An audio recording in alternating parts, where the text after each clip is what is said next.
In Paris, after more than 3 years as CEO of Chicago Public Schools, Janice Jackson is now turning her focus to college access as the head of a scholarship organization to provide funding and support to college-bound Chicago students and their families. Organizers say the goal of Hope Chicago is to, quote, raise, invest, and deploy $1 billion in scholarships and aid over the next 10 years. Joining us to discuss this new educational endeavor in her first television interview about this is Janice Jackson, CEO of Hope Chicago and former CEO of Chicago Public Schools. Janice, welcome back. It's been a little while. Yes, thank you for having me. Of course. First, what is Hope Chicago and how does this scholarship program work? Yeah, Hope Chicago is a two-generation scholarship program. So our goal, as you stated at the top of this, is to raise and deploy $1 billion over the next 10 years to CPS students as well as their parents, to give those parents an opportunity to go back to school if they've started and need to complete, or to start school, because we know many of them put their hopes and dreams on hold when they start new families. And so we're excited about this program because the goal is to really disrupt a troubling pattern of students going to college and graduating with crushing debt. And unfortunately, more CPS students still don't complete college once they transition, and they're leaving with debt. And so this is a huge issue, and I'm super excited that we're going to be solving this by bringing together the collective force and resources here in Chicago through Hope Chicago. So the intent to help students avoid taking on being saddled with a boatload of loans once they've completed their degrees. How is the organization partnering with universities as well as Chicago Public Schools?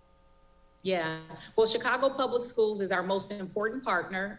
People know everything about it. Public education in this city is near and dear to my heart.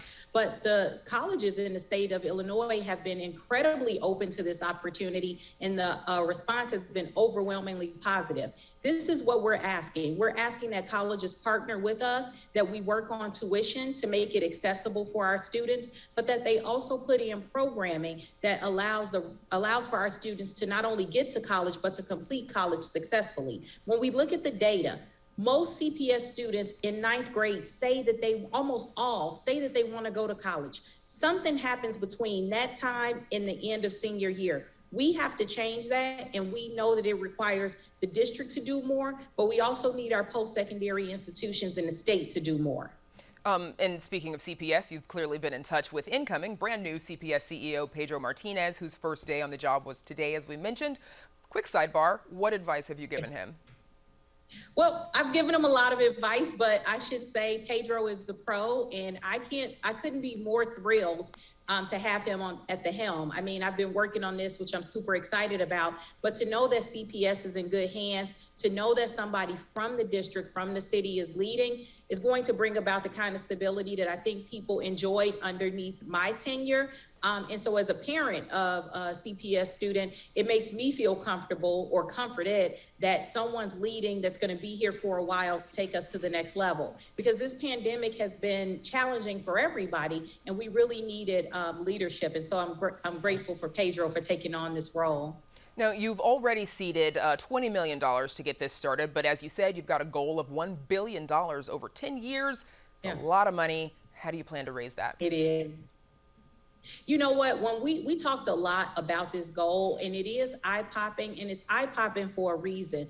It really reflects the magnitude of the problem. When we look at college debt, it has risen exponentially in the past 10 years. It's out of control. So the amount of money that it costs to go to school has grown exponentially, but the support through Pell and MAP and other resources hasn't grown at the same level. And so that's also a big part of this raise. We're going to start with the philanthropic community, the corporate community, which has already stepped up with our 2 seed donors, but we also plan to work with our partners at the state and federal level to see more Pell and MAP for our students. That $1 billion goal is about closing the gap for CPS students, period. And right now that gap is about $940 million.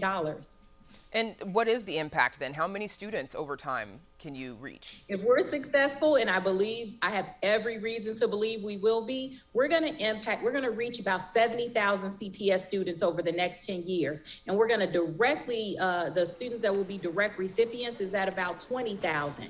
The place where I'm most excited is this 2-generation model where we bring in the parents and allow them to go back to a 2-year, 4-year, or even a trade program. We estimate that about 7,000 to 8,000 parents are going to take us up on that offer. And judging by their response to today's announcement, we may even exceed that goal. So I'll be happy to come back and talk about what we're seeing and what we're learning. But we think that this is an incredibly important program if we're really serious about increasing opportunity, reducing violence, and really improving the quality of life, especially for our residents on the south and the west side of Chicago. And really quick, before we let you go, Janice, next steps, how do we know which CPS schools you're going to be working with to begin? Yeah, I would love to work with every school. We're not in that position. And so, you know me, equity is at the core of everything I do. I'll be making an announcement in the next couple of months of the schools that we're going to start with. We are starting in the communities of most need. We're starting where the leadership is there at the principal and the counseling team level to get our kids to and through. And so stay tuned. I'll be sharing that information in the coming months. Sounds like an exciting opportunity. Janice Jackson, thanks for joining us and best of luck in your next endeavor. All right. Thanks, Brandis.